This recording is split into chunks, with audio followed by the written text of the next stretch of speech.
Hi everybody, since I am not going to be in class today or tomorrow, so I won't see you Tuesday or Wednesday, I wanted to go over what our next activity and summative activity is going to be doing, okay, or what we're going to be doing in class.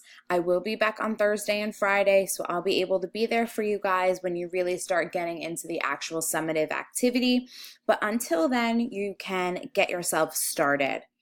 Okay, so if reading through the instructions on Google Classroom wasn't enough for you, I wanted to make sure that you could still verbally or auditorily listen to what it is that you guys needed to do, and hopefully this will help you out a little bit.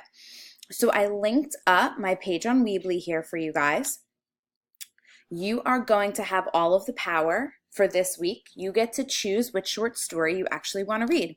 So if you are in my college prep class, you guys can choose between the interlopers or between marigolds.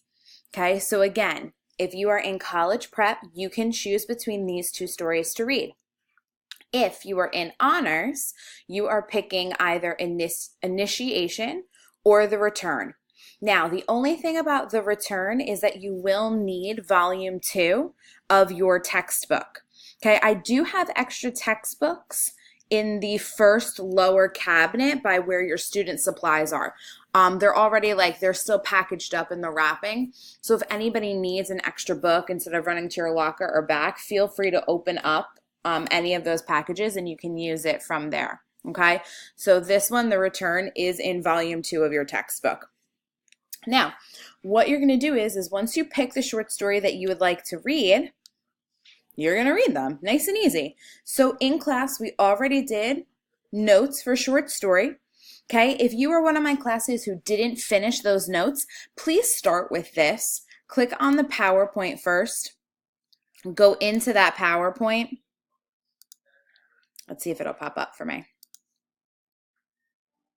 Come on. I don't know if it's going to show up. But anyway, if you go into that PowerPoint and because you're still not finished with those notes, please do that first before you get into the actual short story. Oh, sure. Now it's going to pop up when I'm ready to move on, right?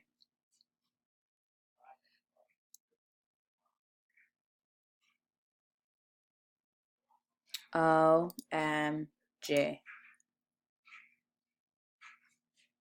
We'll see if it pops up or not, but you guys know what I'm talking about. Okay, so if you still had a page or two of these notes to do, don't skimp. Okay, make sure you go back and finish those out. If you are completely done with those short story PowerPoint notes, then you are moving on to the actual short stories. Okay, again, if you're in college prep, you're going to pick between the interlopers or marigolds. If you were in honors, you are picking between initiation and the return. You can click right here, and that will give you a link to the text. Again, I was only able to link up these 3. If you would like to read the return, that one is in your textbook, so you are absolutely able to do so. You're just going to need your book to do it. Okay, so you're going to read those short stories. The goal here is that you're not reading them alone independently. I would really love it if you could find either a partner, a group of 3, or even a group of 5 or so. Okay, it's totally up to you guys to read it together. And then that way, if you have any questions, if you're confused about it, I would love for you guys to be able to ask each other for help. Okay, instead of just relying on the teacher. A lot of the times you really don't need me or another teacher in the room. Because a lot of your classmates already kind of understand what's happening in the story. So give your friends an opportunity to help answer some of the questions. So if you get a little bit confused about what's happening in the story, ask someone who's reading the same story as you first. Okay? So what I would suggest is I would take Tuesday in class and Wednesday in class to get through the short stories. Okay? It might only take you one day. And if it only takes you if it only takes you Tuesday, that's absolutely fine. Okay, but I set aside 2 days for you guys. So if you need the 2 days, you can absolutely have them. Also, as you're reading, I linked up in Google Classroom. Okay, if you go back to Google Classroom, I didn't post it yet, but I linked up this called Short Story Notes Outline.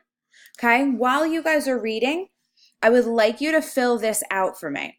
So put the title of the short story that you picked and the author of the short story that you picked. And then again, these can be nice and brief, okay? They don't need to be crazy long paragraphs because it is just to help you with your notes as you're reading. Tell me how the short story starts, who the characters are, what the main problem or conflict is, and then how is that conflict or problem resolved? And then, of course, what do you think the theme is? Okay, so again, if we're talking about a Sound of Thunder from last week, some of you said that a theme could be every action has a consequence. Okay, you would tell me what the theme was and then give me an example of why you believe that's the theme. Then scroll down. This second half of it is going to help you with the actual summative that we're working on, okay, the actual standard. Tell me how the short story was structured. Does it go in chronological order or does it bounce around? Does the short story have any examples of flashback or foreshadowing? If it does, tell me what those examples are. Does the author build suspense in the short story? And if so, how are they able to do that? What part of the story does that happen in? Give me a little bit of the description around that. And then lastly, how does the structure create the mood of the short story? And use some examples from the text. So an example I gave you guys could be, there are a lot of twists and turns and mysteries in the short story, so it makes the mood very suspenseful. For example, in this part of the short story, the author does ba ba ba ba ba ba ba. You'd go in and explain to me how they're able to create the mood because of how it's structured. Now, if you're telling me that the story happens in chronological order, you could tell me that the mood of the short story is, it could be very serious, and that's why it's structured chronologically, so that way you don't miss any details. You could tell me that it's very straightforward, maybe making it so chronological instead of bouncing all over the place. It could be a little bit more boring. Who knows? Okay, you guys are going to determine what you think the mood of that short story is. So you're going to complete this note section, and once you're finished with that, you're going to upload it right in Google Classroom, just like we always do right in this post. Okay, so upload it right there. Okay, so you're going to upload it right there for me. So we don't need that anymore. Now, once you're finished reading your short stories, we're going to start on the summative. Okay, so here is our summative activity. Here is the standard that we're working on. We're going to analyze how an author's choices concerning how to structure a text, order events within, and manipulate time create specific effects.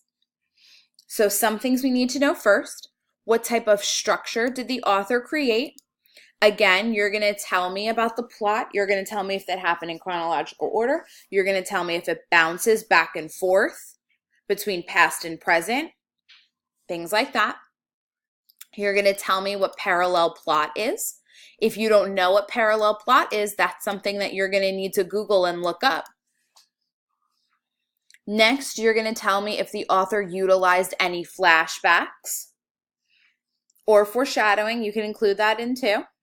And then you're also going to tell me how did the structure of the storyline affect mood. So essentially, the things that I'm asking you to do as you're reading with this note section, specifically the second page, this really has, like I said before, a lot to do with this standard. Okay, now just like we did for A Sound of Thunder, here are some possibilities. You can put together this information however you want to. So if you were really comfortable working in Google Slides, you can absolutely create another Google slide. If you wanted to do a tutorial, you could do exactly what I'm doing right now. Okay, you could record your screen and do a voiceover and talk about all those different aspects. You could do an animated tutorial. I've seen a few of those throughout the years, and they're a lot of fun. You could do a podcast. You could do a poster like other kids did. You could do just a regular old essay, whatever you want, okay? You can put it together however you'd like to. So this is very similar to A Sound of Thunder. We're just looking at different things in this standard, okay? We're looking a lot into the structure of the text, the order of events, how the author manipulates time, how quickly they move through the story, how often they go back and forth between flashback and present, if there's any kind of hinting towards what could come in the future. All of those things are going to play into how it's able to create the mood and specific effects within the short story.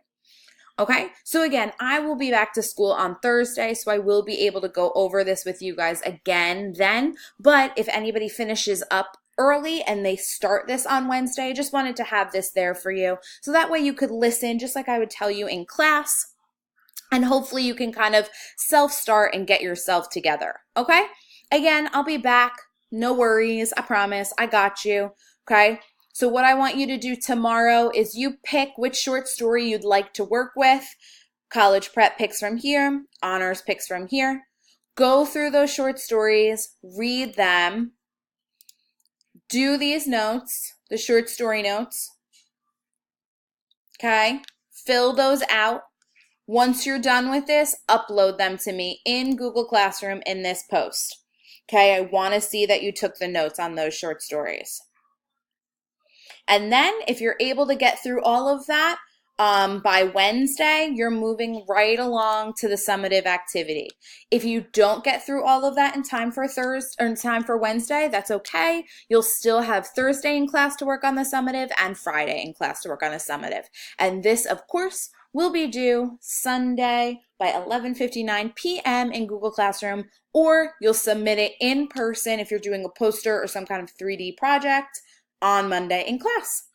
All right, I'll see you guys soon. I'm so sorry I have to be absent. It's not something I was planning on, so I apologize over and over and over and over again. All right, I'll see you guys soon. Good luck.